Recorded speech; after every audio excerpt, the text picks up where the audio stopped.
जिनको व्यवहारिक ज्ञान है, उनसे बड़ा मार्गदर्शक कौन हो सकता है। लेकिन मैं भी किसान हूं और मेरा भी डेयरी प्लांट है।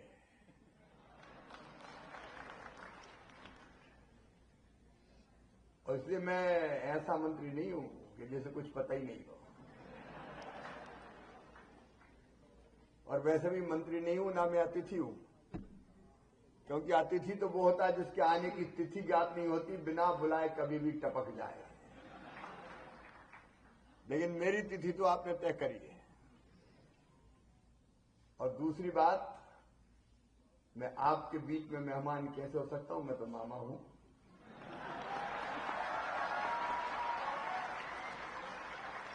मेरे रिश्ते तो स्नेह के हैं, प्रेम के हैं, आत्मीयता के हैं। हम सब एक परिवार हैं और आप सबसे मिलकर मैं अत्यंत प्रसन्न हूं, बहुत गदगद हूं। आप सबका स्वागत करता हूं। हमारे लोकप्रिय विधायक जगमोहन आनंद जी, धीर सिंह जी, बीपी मिश्रा जी, रतन जी, आशीष जी, राम सिंह जी, गीता जी, ये दो नाम मैंने इसलिए लिए कि इसमें आप सब समाहित हो। हर एक का नाम मैं ले नहीं सकता। मेरे बहनों, भाइयों और भांजे भांजियों, अब केवल एमपी का मामा नहीं हूं, हरियाणा का भी मामा हो गया हूं। मैं जैसा प्रारंभ में बता रहा था कि मैंने ये तय किया कि अपनी आजीविका कैसे चलाऊं। तो एक तो पुश्तैनी किसान थे ही, खेती थी, और राजनीति में हम काम करते हैं। तो लगा कि शिवराज बाकी काम करने में तो लफड़े झपड़े हैं, क्योंकि अगर राजनीति में आप सार्वजनिक जीवन में हो, बिजनेस, व्यापार, बाकी चीज करो, तो पता नहीं कौन आरोप लगा दे। तो अपन ने सोचा खेती कर भैया। और खेती भी केवल फसलों की नहीं, फिर फूलों की, फलों की, सब्जियों की, औषधि खेती। और फिर उसको जब बढ़ाना हुआ तो क्या करें, तो सीधे मन में आया कि भैया डेयरी और खेती और डेयरी ये कही है। तो मैंने डेयरी खेत में शुरू कर दी। अच्छा, मेरे भी राम सिंह जी दोनों बेटे बाहर पढ़े आए हैं। बेटी गई ऑक्सफोर्ड में, मुझे ध्यान से सुनना था। तो मुझे लगा कि अब ये दोनों बाहर से आए तो ये खेती और डेयरी करेंगे कि नहीं करेंगे। तो मैंने पूछा कि बेटा करोगे कि नहीं? बोल नहीं पापा, तुमने जो काम शुरू किया हम तो उसी को आगे बढ़ाएंगे। मैंने कहा ये मत कहना बाद में कि बापू सेहत के लिए हानिकारक है। लेकिन उन्होंने भी तय किया किसी काम को आगे बढ़ाएंगे। और एनडीआरआई से हम भी और कुछ सीखेंगे, राम सिंह जी से भी सीखेंगे, प्रेरणा लेंगे, कुछ सीखेंगे, कुछ सिखाएंगे और आगे बढ़ते जाएंगे। देखिए, प्रधानमंत्री नरेंद्र मोदी जी का संकल्प है किसानों की आय दुगनी करना। और एक बात मैं दिल से कह रहा हूं, मैं नेता बाद में हूं, इंसान हूं, इंसानों को प्यार करता हूं और प्यार को ही भगवान मानता हूं। जो भी प्यार से मिला हम उसी पे हो लिए। और मेरे लिए किसानों की, गरीबों की सेवा भगवान की पूजा है। पहले मध्य प्रदेश में करता था, जब तक मध्य प्रदेश का मुख्यमंत्री था। फिर मुझे पार्टी ने कहा कि दिल्ली आओ, तो मामा दिल्ली आ गए। आज गीता जयंती में भाग लेके जा रहे थे, तो हम कहा अब एनडीआरआई को तो देख के जाएंगे। फिर मैंने किस गांव में भी गया, तो गांव में किसानों से मिले, बहनों से मिले, और दिल में एक ही संकल्प है, एक ही मिशन जिंदगी का, कैसे अपनी जनता की बेहतर सेवा करें, किसानों की, बहनों की। बहनों को मैं देवी मानता हूं, और मध्य प्रदेश में जितने कार्यक्रम होते थे पहले बेटियों की पूजा करता था। और वो एक मैसेज देने के लिए,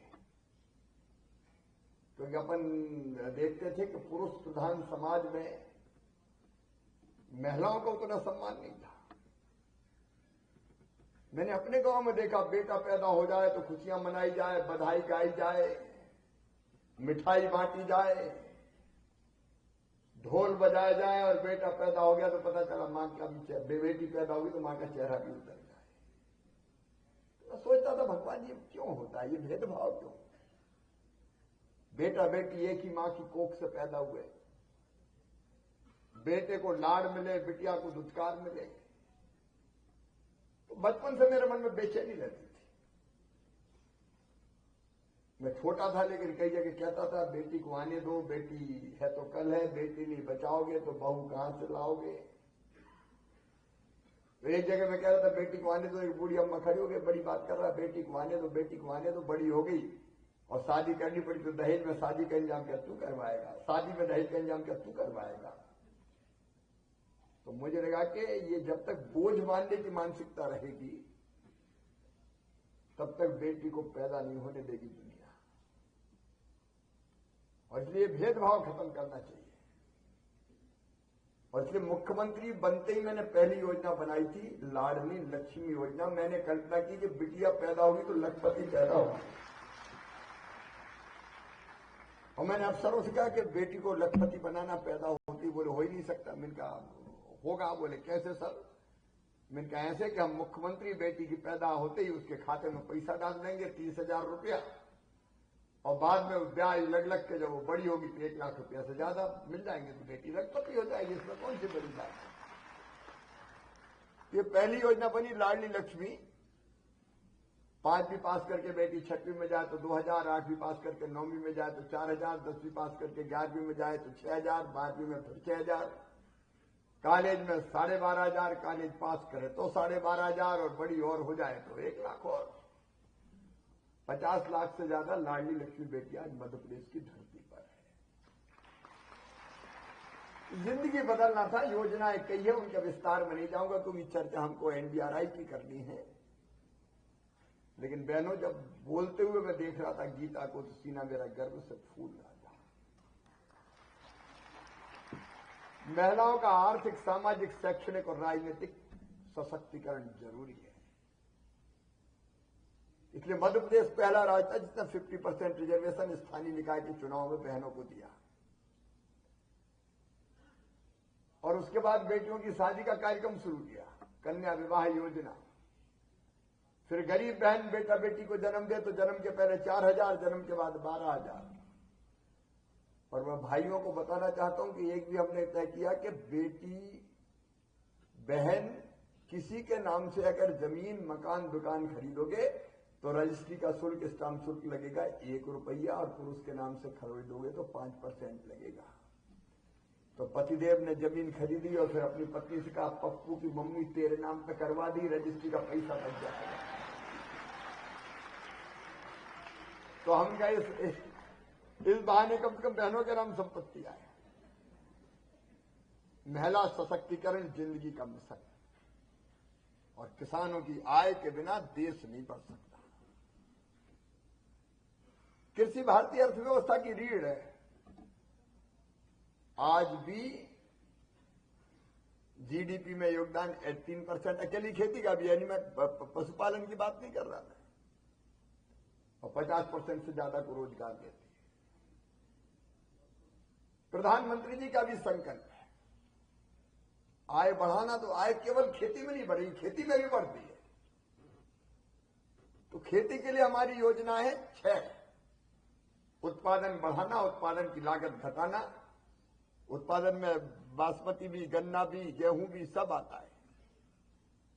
अभी 109 नए बीजों की वैरायटी प्रधानमंत्री जी के हाथों आईसीआर के कैंपस में ही खेत में रिलीज करवाई थी। उसके विस्तार में नहीं जा रहा। उत्पादन बढ़ाना है, लागत घटाना है, उत्पादन के ठीक दाम देना है, नुकसान हो जाए तो भरपाई भी करना है, लेकिन कृषि का विविधीकरण भी करना है, डाइवर्सिफिकेशन।